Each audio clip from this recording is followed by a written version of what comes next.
Bonjour à tous, aujourd'hui une vidéo estivale vu la chaleur qu'il fait. Je vais vous parler du best-of des 2B3 qui est sorti récemment. Alors je m'excuse à l'avance, j'ai mis mon ventilateur donc il y aura peut-être un peu un bruit de fond dans la vidéo. Mais voilà, ça ne nous empêchera pas de repartir dans les années 90.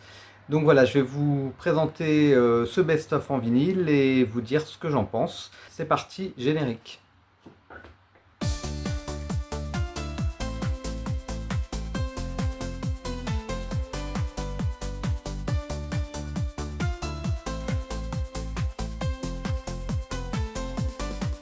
Alors donc tout de suite je vais vous présenter l'objet puisque c'est un peu le plus intéressant. Donc voilà, c'est un grand vinyle, donc 33 tours des 2B3 avec leur premier succès sur leurs deux premiers albums.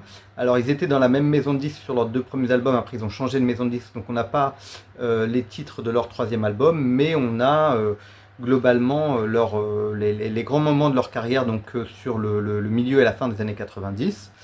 Voilà, c'est un bel objet. Moi, je suis très content. Ça faisait très longtemps qu'il n'y avait pas de best-of des 2B3 qui était sorti. Il y en avait un qui était sorti en 2001, mais qui était vraiment très cheap, avec une pochette très moche, et puis voilà, un tracklisting pas très étudié. Voilà, donc j'espère qu'il y aura peut-être aussi une version CD un jour, mais pour l'instant, on n'a que le vinyle. Donc l'objet est assez sympathique. On a complètement l'esthétique. Voilà l'esthétique qu'on avait à l'époque sur les CD de titre, donc le même logo, un fond blanc, voilà. On a une photo sympathique à l'arrière. Moi je préfère la photo, cela dit, qui est à l'arrière que celle de devant, mais bon, ça c'est un peu un détail. Et après on a un joli objet à l'intérieur avec donc plein de photos qui sont des photos de Bernard Mouillon, donc qui photographiait toutes les stars des années 80-90. Là, le track listing et le premier bonus, c'est qu'on a un très joli disque bleu turquoise. Donc voilà, on a un très joli rendu. Alors cela dit, je ne sais pas si c'est à cause de la couleur, mais moi sur ma platine, il y a certains titres qui sautent un peu, qui ne passent pas très bien. Enfin, le son est comme englouté et puis après il revient. Et après, on a également un poster qui est donné avec. Donc ça fait un peu référence au fait qu'il y avait des posters dans leurs premiers albums. Donc c'est vraiment un poster géant d'une photo de Bernard Mouillon. Donc voilà, je ne sais pas trop à quel point on pourra le voir à l'écran. Donc j'essaierai de vous retrouver la photo, mais c'est une photo des 2B3 à la plage, donc qui est une très belle photo. Et je trouve que c'est une bonne idée d'avoir mis un poster, voilà. C'est un objet bien sympathique qui n'est pas très facile à trouver. Moi j'ai été voir dans deux Fnac, j'ai été obligé de le commander. En plus les vendeuses ne connaissaient pas les 2B3, donc j'ai dû expliquer que ça s'écrivait 2B3. Et voilà. En tout cas, vous pouvez toujours le trouver actuellement hein, sur Internet à un prix voilà, de démarrage. Donc globalement, je vous le conseille. Sur la face A, on a un peu leurs titres les plus connus. Et sur la face B, on a aussi des titres un peu moins connus et des inédits, donc des deux premiers albums. Je trouve qu'ils ont bien réfléchi au track listing et que ça s'enchaîne bien. J'ai trouvé que c'était agréable à l'oreille, comment ça s'enchaînait. Donc grosso modo sur la face A, on a les singles principaux du premier album, plus le premier titre du deuxième album qui était donc Don't Say Goodbye. Donc on a Partir un jour, la version single, 2B3, Toujours là pour toi, La Salsa, donc je vous avais montré, c'est le single que j'ai là. Donc Don't Say Goodbye qui est donc de 98 du deuxième album. Et puis Done. Donc on a vraiment les 6 très gros tubes de 2B3.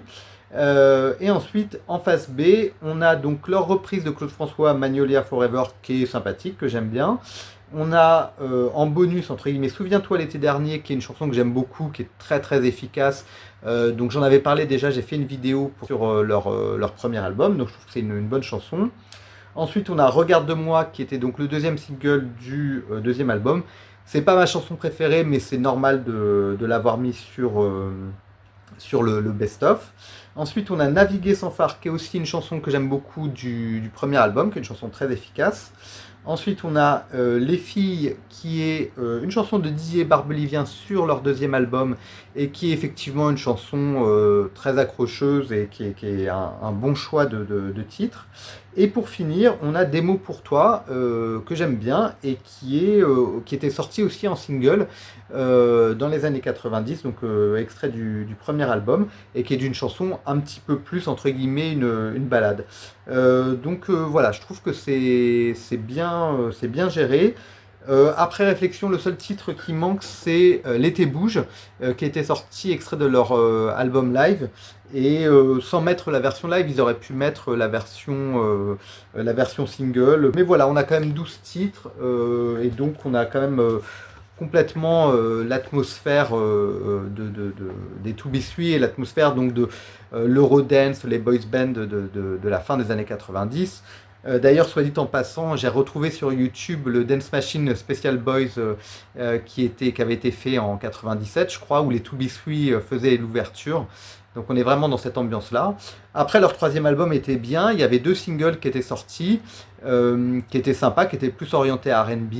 Voilà, je pense que la maison de disques, donc était Warner Music France, voilà, ils n'ont pas eu l'envie de négocier, j'imagine, de vouloir racheter les droits-là pour ces 2 singles. Mais c'est vrai que ça aurait été sympathique. S'il y a un CD, ce serait bien d'avoir ces singles qui sont donc sortis en l'an 2000. Voilà, bon, moi je suis quand même content que les 2B3 reviennent dans les spotlights. Il y a une série dont on parle depuis un certain temps qui va être c'est plutôt Amazon Prime. Ils vont faire une série sur les 2B3, donc on verra ce que ça donne. Et puis sur Instagram, il y a Franck qui a posé avec Adèle et qui ont dit qu'ils travaillaient sur un projet. Donc on verra, est-ce qu'ils vont refaire un titre ensemble. En tout cas, Franck refait régulièrement un petit peu de la musique. Je vois qu'il y a eu des différentes vidéos qui sont sorties sur YouTube sur les 2B3, donc il y a toujours la nostalgie qui fonctionne bien. Et moi, voilà, c'est toujours un groupe qui m'amène de la bonne humeur et que j'aime bien écouter en été. Voilà, j'espère que cette vidéo vous a plu. Donc n'hésitez pas à regarder mes autres vidéos, il y en a pas mal sur les années 90. Laissez-moi un commentaire, mettez-moi un like, et puis je vous souhaite une bonne soirée ou une bonne journée, et je vous dis à très bientôt. Au revoir.